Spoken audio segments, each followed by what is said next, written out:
Are you ready for another horror manga recommendation? This is Manhole.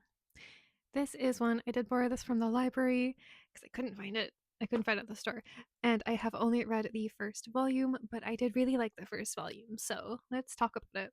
To start, some information about this series. This is a rather old series. It was originally published in 2005 with a total of 3 volumes. So this is a very, very short series. It's completely published in English and Japanese, but the English version came out in 2024, it seems, by Kana Manga, which is a manga company I hadn't heard before, but they also publish Eden of Witches, which is another series that I really enjoy, so I will be keeping them on my radar for now. But so it's complete at 3 volumes, English and Japanese. But in Japanese, there is also 2 omnis housing all 3 volumes. And I do think the omni covers are a little bit nicer than the singles covers, but that's just me. And this manga was written by Tetsuya Tetsui, who I actually had never heard of before reading this series, but I was looking them up. I was looking through their whole catalog on Amazon, and it seems like they only write like a certain type of horror, and I do enjoy their art style. So I am going to check out some of their other series. I think probably digitally just because I don't think I'm going to be able. I feel like this is probably their most popular one and I couldn't find this in person. So I'm probably going to download some digitals and we'll see where that goes. Volume 1 has a total of 9 chapters in it, which I feel like is a lot. Maybe because it's a horror one, when I've been reading a lot of romance, like always, and they tend to have like at most 5 chapters in a volume. So seeing 9 in one felt like a lot, but here we are. So, here is a quick recap of what happens in Volume 1. And I'll reiterate I have only read Volume 1. There are 3 volumes total. I have only read Volume 1, so I do not know how this is going to end. And I'm looking forward to continuing to read it. So please don't spoil it for me. But here are some like generalized spoilers for Volume 1 and Volume 1 only. So, this is a body horror police drama series.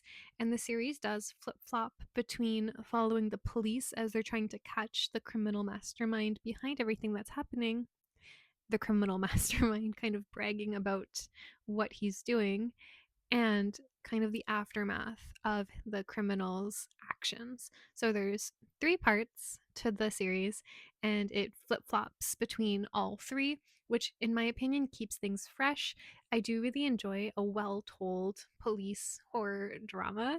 Like I'm a big fan of Criminal Minds, so I like watching the cat and mouse of it. And I also really enjoyed the personalities that the detectives or the police were given. I do find them to be very likable. We follow mainly 2 police officers, a man and a younger woman, and their banter is just nice. Like they feel like real humans. I've grown very attached to them. I'm going to be very, very sad if anything happens to either of them. But it makes me want to continue reading. I have somebody to root for. They feel very real. Like I feel like at a police station there's probably people like that where they're just joking around to get through things, and I like that. I like when characters are given like a big personality so that they feel real rather than just like a one note kind of stickler or like a jokester. I like when a character is rounded out, and these characters are very rounded out. About the criminal mastermind. He's a little bit strange, like they always are. And he is introduced, so spoilers, obviously, but he is introduced as a photographer. But it's speculated that he's not actually like a photographer for work. He's probably just like a rich guy who enjoys travelings and taking pictures and calling himself a photographer because he takes pictures. And this photographer idealizes the concept of the lobotomy, which is crazy stuff. But he goes on to talk about how, like, humans by nature, we're kind of swayed by our desires. And when we're swayed enough, that's when people become, he refers to them as the dregs of society. So, like, the people who act out the most in society. So, think like criminals, people who are mean to others, that sort of thing. And he says, like, especially in the dregs of society, like they're such slaves to their own desires that they cause a nuisance for others. Back in the day, when we could lobotomize people, crazy words, that stopped these people from harming others. And he goes on to praise the inventor of the lobotomy for even winning a Nobel Prize at the time because it was such a revolutionary act. And he's upset now that the lobotomy procedure has been kind of rewritten as something barbaric and horrible because it is. And he talks about how he has always dreamed of a way to find kind of a method in order to reinstate what the lobotomy did. And with what he found out, he has been able to do without needing to do any surgery or anything. He talks about how, were he to open a clinic offering services to lobotomize people, because he's not a doctor, he would be instantly arrested. So, through this new method, he doesn't have to open anybody up. All he has to do is XYZ, and they will receive the same treatment as though they had gone through the lobotomy. So, what is the treatment? It's through a parasite, which is disgusting. Again, body horror. It's pretty gnarly. And so, this parasite attacks the hypothalamus. Don't know if I'm saying that right, but it's a part of the brain that controls the nervous system. And according to what the doctors and the police say in this series, it also will wreak havoc on a person's basic needs. So people thinking like feeling hunger, feeling sleepy, feeling angry, this part of the brain that this parasite feeds on is very, very important for things like impulse control and feeling tired, feeling sleepy. Apparently, it dulls all of these feelings. And so, in releasing this parasite, it'll crawl up into the brain and eat that. And idealistically, it will do the same thing that the lobotomy was supposed to do in quelling all of those negative impulses. So the photographer claims that's what he wants to do.